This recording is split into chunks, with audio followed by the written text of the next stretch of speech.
Hello everyone. Before we get started, make sure to like and subscribe, and leave a comment saying where you're from and when you watched.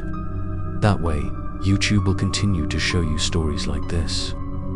Now, let's get started. Asterisk, I sat in the ruined apartment. The phone in my hand vibrated continuously. The screen lit up with the words, "Find the place where death begins." My heart was pounding, partly wanting to run away, partly knowing that there was no way back. I stood up, trembling, put on my coat, and walked outside.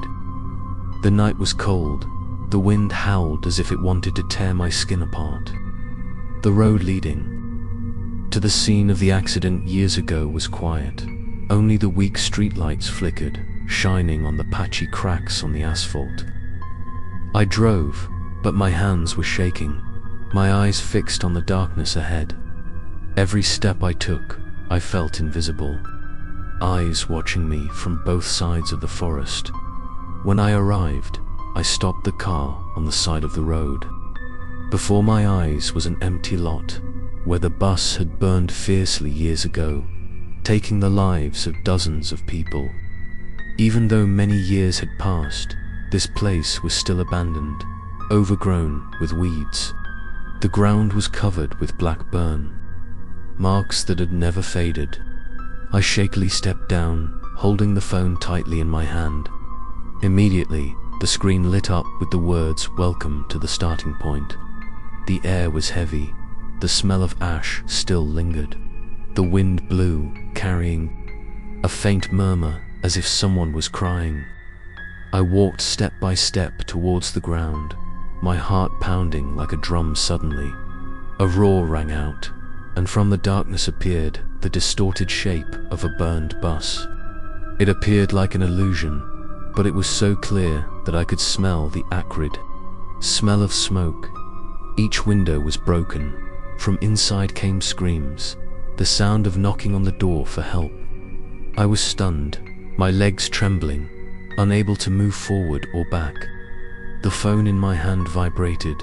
A weak female voice rang out, "Please help them. Don't let them be stuck forever."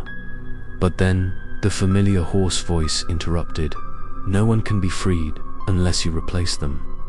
I shouted loudly to be quiet, but both voices still echoed, tearing at my mind. The door of the scorched bus opened. Black smoke poured out.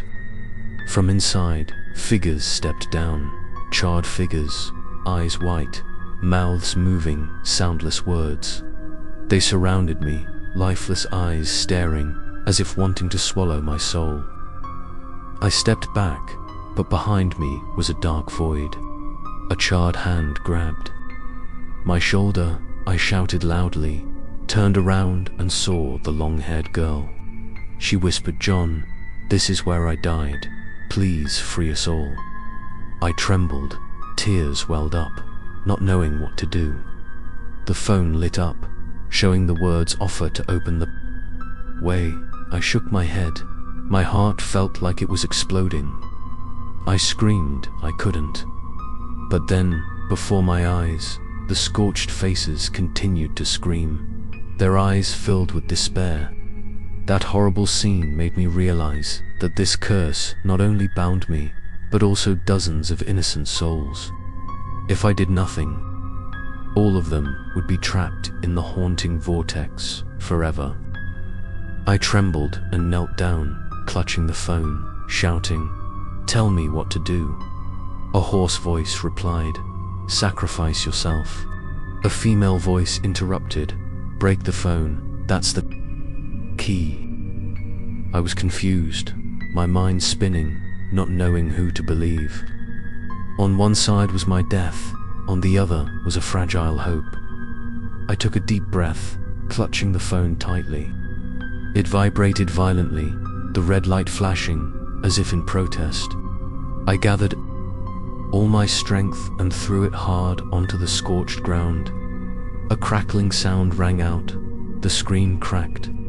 At that moment, the surrounding space shook. The phantom bus roared one last time, then turned into ashes. The charred figures slowly faded, their lifeless eyes gradually returned to peace. The sobbing turned into whispers of thanks echoing in the wind. I collapsed, tears mixed with cold. Sweat, my heart pounding. I thought I had freed everyone. But at that moment, the phone on the ground lit up again. The cracked screen, still showing the last line of the game, not over. You just reached the last door. I was stunned, my eyes wide open in despair. From the darkness, slow footsteps sounded, familiar, heavy, and a deep, hoarse voice whispered right behind John. This was the real ending. End of part 10. Please follow the next episode to see what happens when John faces the horrifying end of the deadly game.